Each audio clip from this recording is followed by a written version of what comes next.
Hello friends, welcome to VM Literacy channel. இன்னைக்கு நம்ம சேனல்ல 7th standard maths term 1 exercise 3.2ல question number 7 subdivision 1 பார்க்கலாம். question என்ன கொடுத்திருக்காங்கன்னு பாருங்க. x plus y minus z plus 3x minus 5y plus 7z minus 14x plus 7y minus 6z. மூணு எக்ஸ்பிரஷன்ஸையும் நம்ம simplify பண்ணணும். சரியா? ஸோ கொடுத்துருக்க கொஷினை ஃபஸ்ட்டு எடுத்து எழுதிக்கலாம். தென் அதுக்கப்புறம் இந்த மூணு எக்ஸ்பிரஷனை செப்பரேட் பண்ணுறதுக்காக தான் இந்த ப்ராக்கெட் கொடுத்துருக்காங்க இல்லையா? இந்த ப்ராக்கெட்டை ரிமூவ் பண்ணிவிட்டு ஒரே எக்ஸ்பிரஷன்ஸாக ஃபஸ்ட்டு நம்ம எடுத்து எழுதிக்கலாம். X plus y minus z ரெண்டு எக்ஸ்பிரஷன்ஸ்க்கும் பிட்வீனில் ப்ளஸ் சைன் இருந்துச்சு அப்படின்னா எந்த சேஞ்சஸும் கிடையாது. அந்த எக்ஸ்பிரஷனை அப்படியே தான் எழுதிக்க போகிறோம். சப்போஸ் மைனஸ் இருந்துச்சு அப்படின்னா தான் அங்கே உள்ள மல்டிப்ளிகேஷன் பண்ணும்போது ப்ளஸ் மைனஸ் சைனில் சேஞ்சஸ் வரும். இப்போ பாருங்கள், உள்ள மல்டிப்ளை பண்ணோம்னா ப்ளஸ் இன்ட்டு ப்ளஸ் ப்ளஸ்ஸே தான் வரும், ப்ளஸ் இன்ட்டு மைனஸ் மைனஸே தான் வரும், தென் ப்ளஸ் இன்ட்டு ப்ளஸ் ப்ளஸ்னு தான் வரும். எந்த சேஞ்சும் கிடையாது. இதை நீங்கள் நோட் பண்ணணும். ரெண்டு எக்ஸ்பிரஷனுக்கும் பிட்வீனில் ப்ளஸ் சைன் இருந்துச்சு அப்படின்னா செகண்டாக இருக்கக்கூடிய எக்ஸ்பிரஷனில் எந்த சேஞ்சுமே கிடையாது. அங்கே ப்ராக்கெட்குள்ளே என்ன சைனில் இருக்கோ அதே சைனில் அப்படியே எழுதிக்கலாம். ப்ளஸ் சைன் இருந்தால் ப்ளஸ் சைனில் எழுதிக்கலாம், மைனஸ் சைனில் இருந்தால் மைனஸ் சைனில் எழுதிக்கலாம். எந்த ப்ராப்ளமும் கிடையாது. பட் ரெண்டு எக்ஸ்பிரஷன்ஸ்க்கும் பிட்வீனில் மைனஸ் சைன் இருந்துச்சு அப்படின்னா இந்த மைனஸ் சைனை செகண்டாக இருக்கக்கூடிய எக்ஸ்பிரஷனுக்கு ஒவ்வொரு டேர்முக்குமே உள்ள மல்டிப்ளை பண்ணணும். சரியா? இதை மறந்துடக்கூடாது. இங்கே எந்த சைனுமே இல்லைன்னா 14க்கு முன்னாடி என்ன சைன் இருக்கதா கன்சிடர் பண்ணணும்? ப்ளஸ் சைன் இருக்கதா கன்சிடர் பண்ணணும் இல்லையா?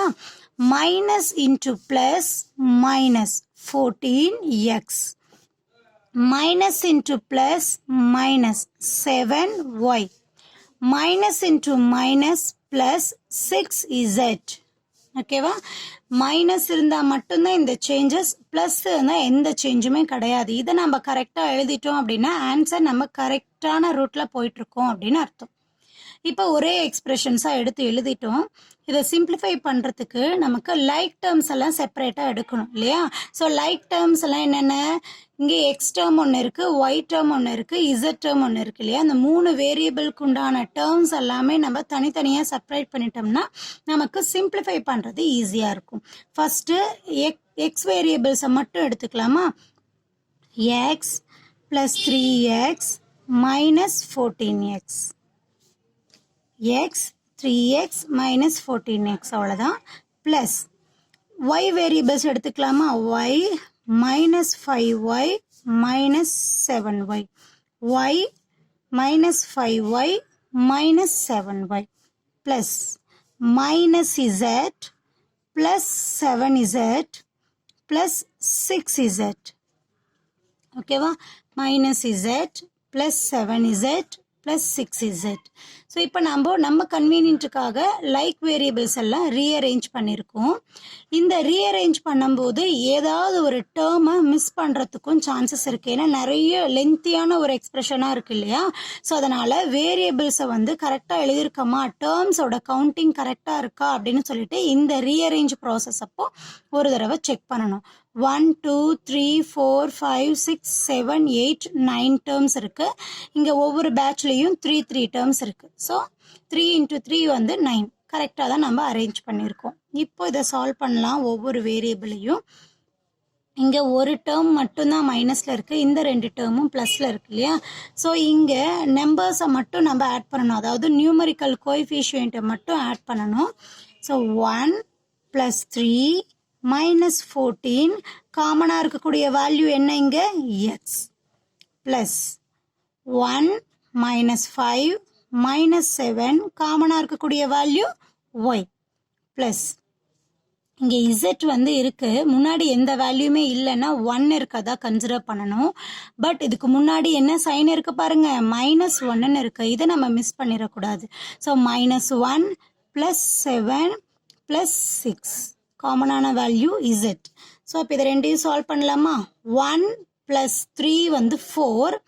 ஸோ +4 -14 அப்படின்னு சொல்லியிருக்கோம். ஒரு வேல்யூ ப்ளஸில் ஒரு வேல்யூ மைனஸில் இருந்து சப்ராக்ட் பண்ணுவோம். 14லேருந்து 4 சப்ராக்ட் பண்ணோம்னா ஆன்சர் 10. கிரேட்டர் நம்பர் நமக்கு 14 இல்லையா, அதனுடைய சைன் என்ன, minus. So minus 10 into X.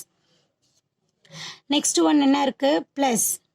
ரெண்டு வேல்யூமே நமக்கு மைனஸில் இருக்குது. ஸோ ரெண்டு வேல்யூமே நம்ம ஆட் பண்ணோம்னா ஆன்சர் நமக்கு 12. அதாவது 5 + 7 வந்து 12.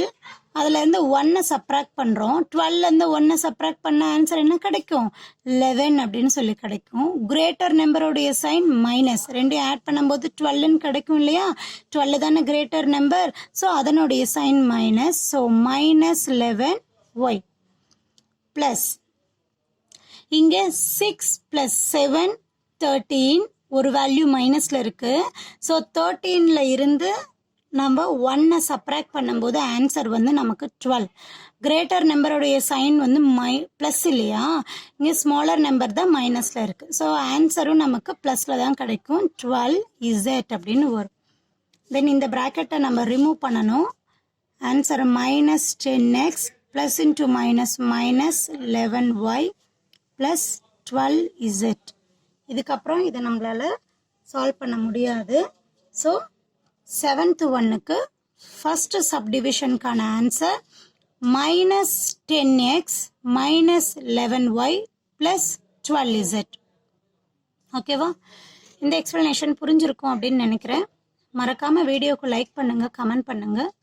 விஎம் லிட்ரஸி சேனலுக்கு சப்ஸ்கிரைப் பண்ணிக்கோங்க. மற்ற 2 சப்டிவிஷன்ஸையும் அடுத்த 2 வீடியோவில் பார்க்கலாம். தேங்க்யூ ஃபார் வாட்சிங்.